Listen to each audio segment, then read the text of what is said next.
have what they need to fight the war now, and to secure the peace for the future. And the fighting on the front line continues. Ukraine continues to fight with huge determination and courage. Ukraine continues to inflict deep damage on the Russian military. And now Russia is routinely firing more than 300 drones a day into Ukraine. This is a significant shift. It could be sustained at this rate throughout 2025. Cities hit, homes destroyed, civilians killed. And Ukraine, the United States, all of us here are calling for a ceasefire. We are for peace. Putin continues the war. So the work of this contact group becomes even more important. We must step up, we must never step back. And so for our part in the UK, we delivered to Ukraine 10,000 drones last year. We'll increase that tenfold this year. Last year we trained Ukrainian forces in the UK. This year we will do so again at home and abroad, increasing our funding for that training by 20% to nearly £250 million. And our resolve is matched by allies from Europe and beyond, who've made major pledges today worth billions of euros to support Ukraine in its fight. President Zelensky and Minister Umerov leave this meeting knowing that we stand with them, knowing that we will stand with them for as long as it takes. Peace through strength is what President Trump calls for. The strength comes from the support through this UDCG. And so we send a message today also to Moscow. Ukraine is strong. It has many friends. Its friends stand with them. Thank you. John, Rustem, ladies and gentlemen, this has been the second successful meeting chaired by us both, John. Thank you for the very good and friendly cooperation. Together with the other supporters of Ukraine, we set a lot of things in motion today. Germany and UK invite all partners to join forces to further develop UDCG. We are convinced that we can double our effort and deliver more effectively against the Ukraine demand signals. Therefore, we will work on proposals focusing especially on collaborative projects. This will allow us to jointly manage projects that would be too big for us individually. These proposals will also foster cooperation between Ukraine industry and the industries of partner nations. We also have to better integrate the different support formats, UDCG and SATU and capability coalitions. Our teams will meet next week, starting with this work, as I said, next week. Rustem, you have shown that you are capable of defending yourself, and you are doing it prudently and effectively. You have become leaders in the area of drone development. You are successfully countering the majority of Russia's massive drone strikes. And just last weekend, you proved that you can use drones to neutralize weapons that might be directed against you. Congratulations to that really impressive operation. Last week in Berlin, we agreed, Rustem, that Germany will provide funding for long-range weapons that will be manufactured in Ukraine. With this, we are implementing the goal we have set ourselves, namely to strengthen your capabilities, both military and industrial. Produced by your defense industry, these systems will quickly be in the hands of your armed forces. In the case of the long-range weapons I just mentioned, even before the end of the year. Moreover, we will enhance the options available for repairing systems in Ukraine. And we will strengthen your air defense by delivering additional weapon systems and ammunition. With our immediate action on air defense initiative, we are once again approaching the other supporting nations. We want to raise money for additional air defense systems and their urgently needed ammunition. Last year, we were able to come up with roughly 1 billion euros this way. Under the title Enduring Action on Air Defense, this is to become a permanent instrument now. We were also able to find additional countries which will support the build-up of capabilities in electromagnetic warfare. Belgium, Estonia, Italy, Sweden, and Turkey. And this includes capabilities for ensuring friendly communication, reconnaissance and jamming of hostile communication, counter-drone measures. Rustem, this goes out to you in particular. Ukraine can count on all of us. Thank you very much. Thank you. Dear colleagues, today we held a 28th Ukrainian Defense Contact Group meeting. UDCG remains the most important platform for coordinating our international military aid to Ukraine. Our meeting sends an important message to the free world supports Ukraine in its fight for a just and lasting peace. Today's meeting of UDCG marked a new stage in our joint efforts.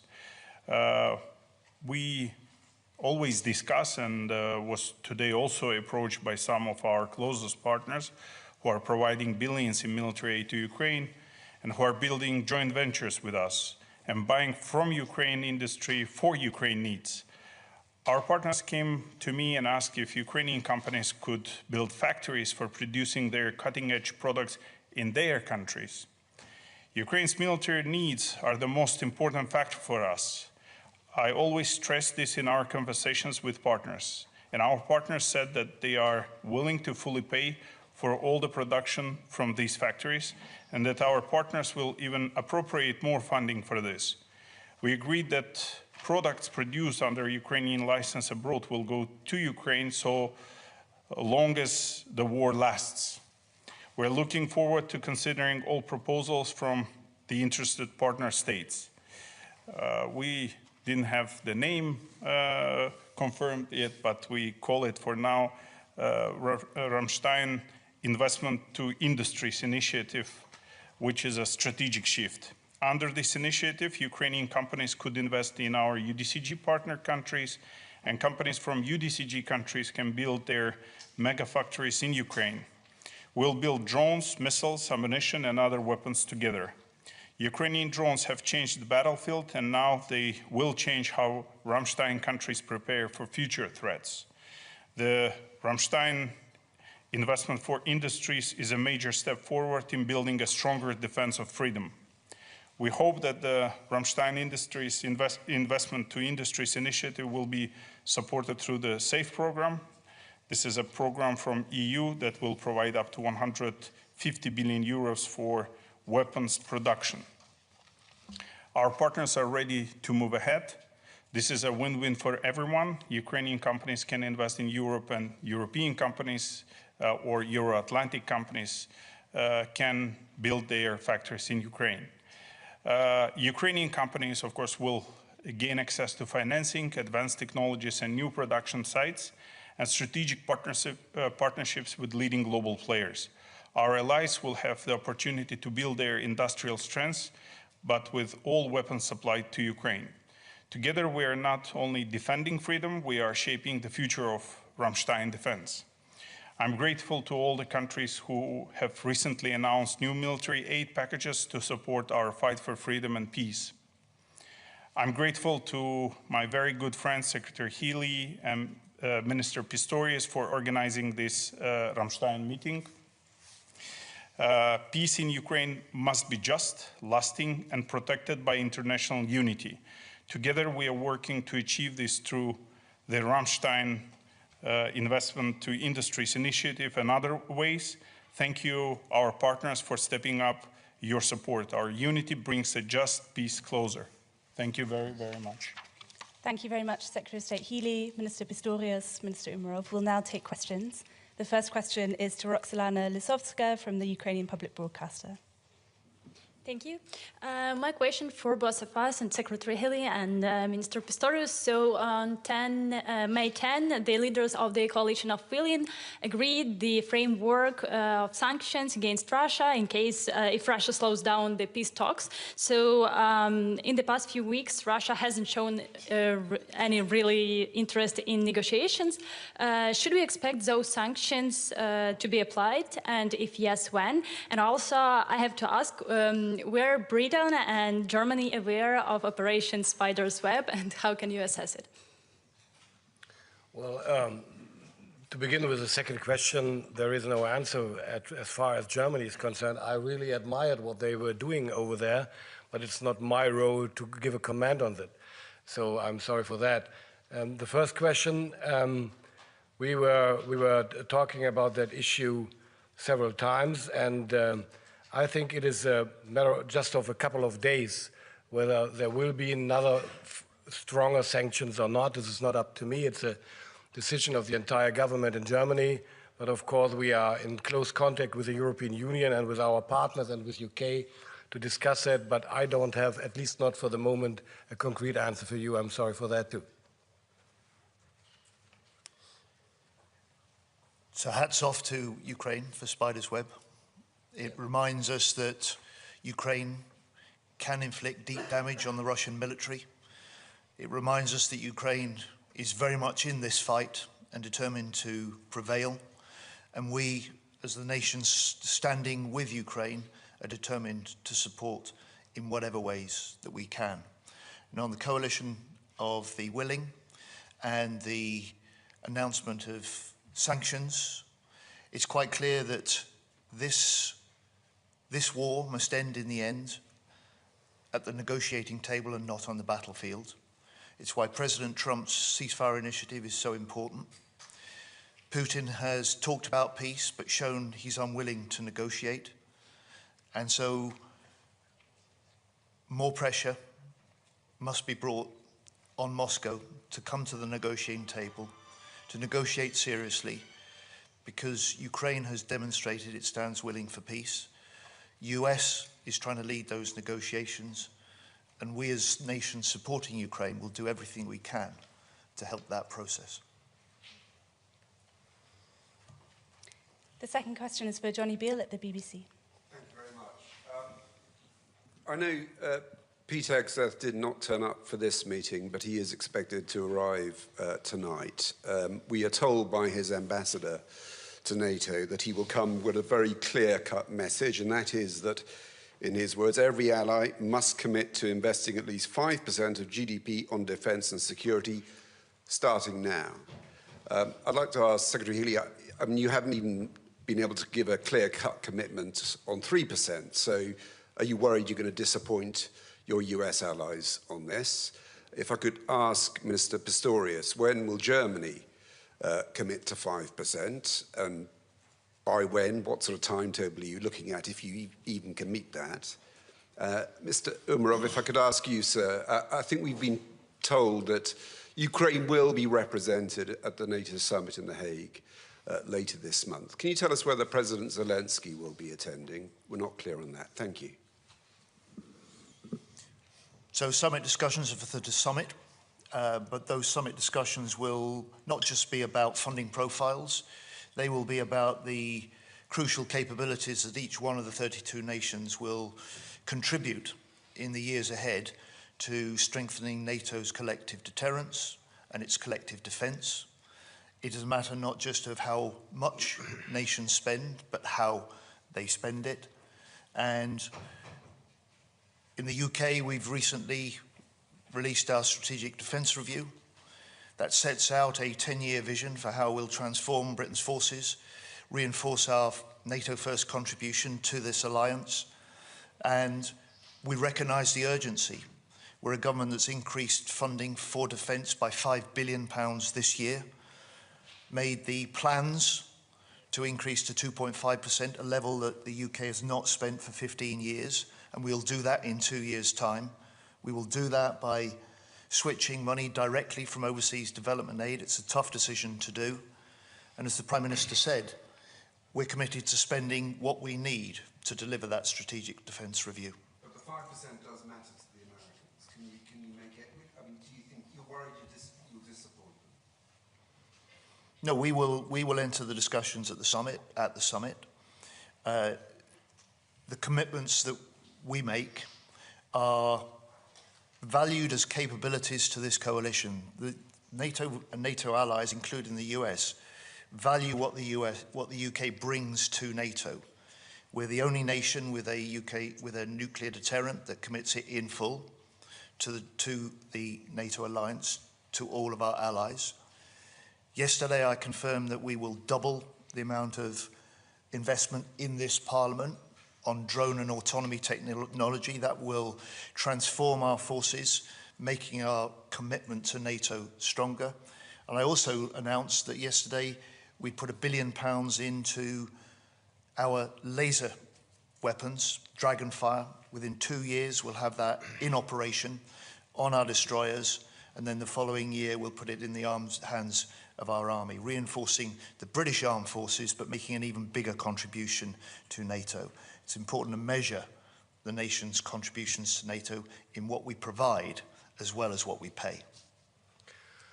In the first place, I would like to highlight that there is nobody who really postulates 5% by anybody from now on, because this is really unrealistic. What we are talking about is to increase the percentage in the years to come. This is possible and certainly needed. We will, as John highlighted too, we will discuss that topic on the summit. And it's not about disappointing anybody. It's about negotiating about what is necessary and about what is possible. This is a negotiation between grown-up people and responsibilities in the nations.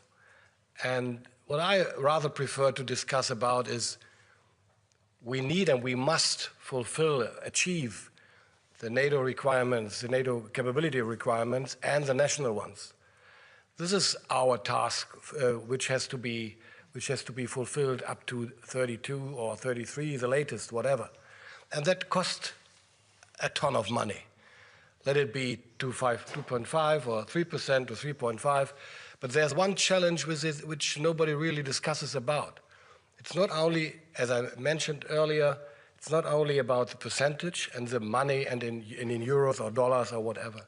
It is about how much money is really be able to be spent actually at the end of the year if industry is not able to deliver what we ordered.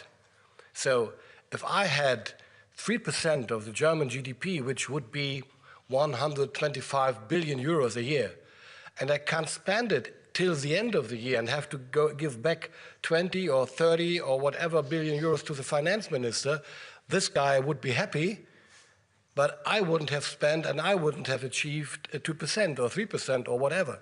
So we have to find a realistic compromise between what is necessary and what is possible really to spend, and we need new instruments for doing that and to enhance the possibilities of our industry in Europe and beyond to produce more than they used to do before. This is a challenge, so it's not only about percentage, but I know I'm not naive. We will discuss about 3.5 or 1.5%, whatever, but what we need is to remain realistic. If we are invited, we will definitely consider it. We shall be invited.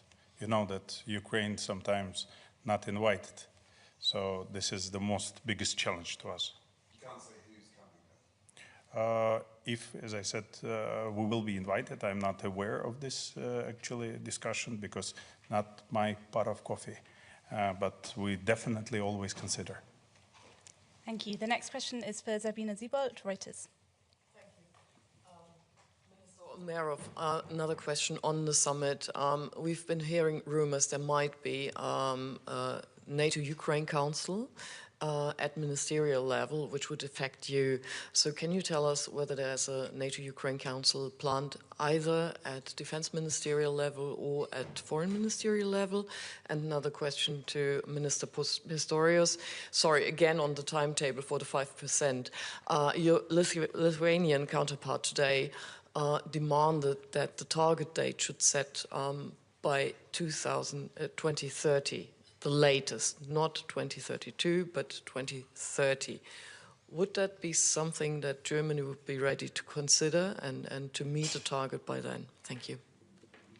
Well, I would rather prefer not to give an assessment to public statements of my very valued colleague from Lithuania, because this is not about Lithuania or any other state in the Baltics or on the eastern flank. I know the special effectiveness of what is going on in the world, but still, whether we will achieve 3.5% plus X in the year 2030 or 2032 is not really the most relevant question, to be honest.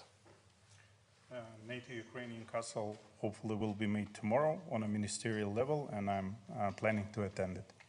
Thank you. And the NATO summit? NATO summit, I cannot comment.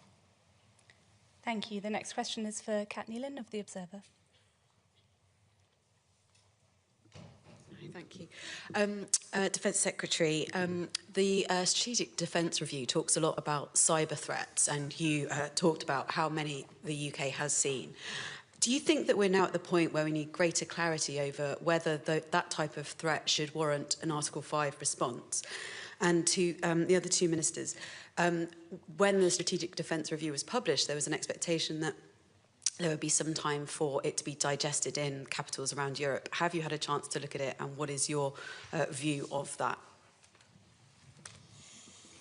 So you're right that the UK, and it will be the same for Boris in Germany, has been subject to an increasing level of cyber attacks.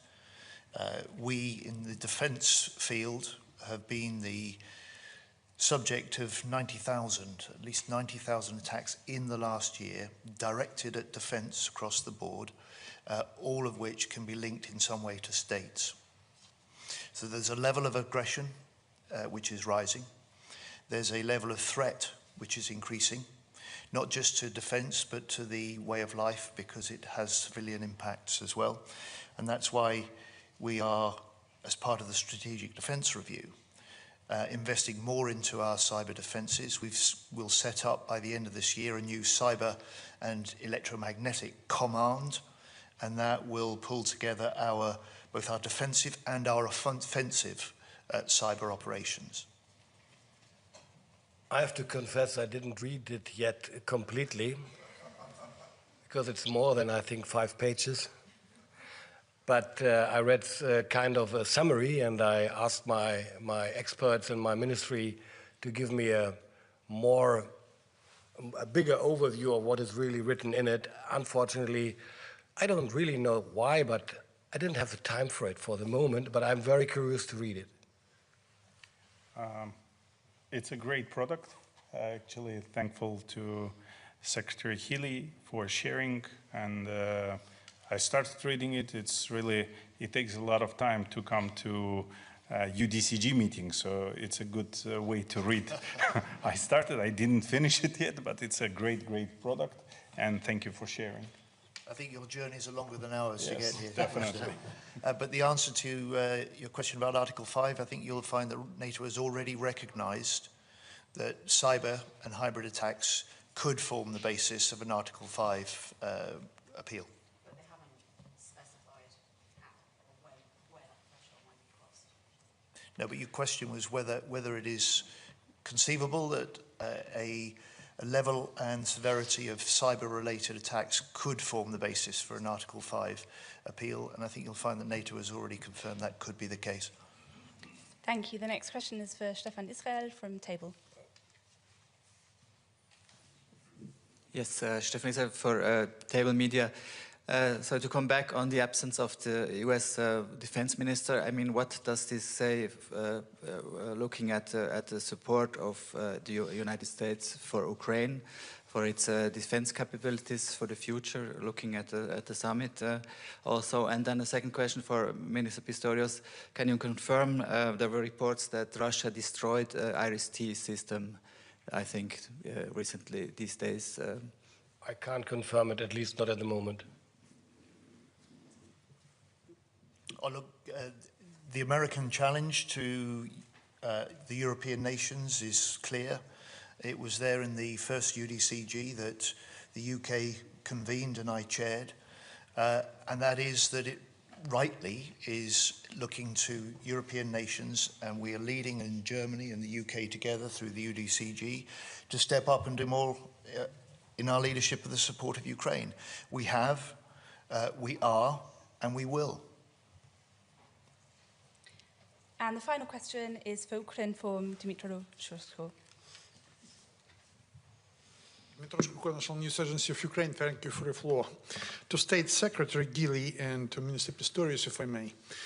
Tomorrow, you will, among the other defense ministers, discuss the new ambitious defense spending.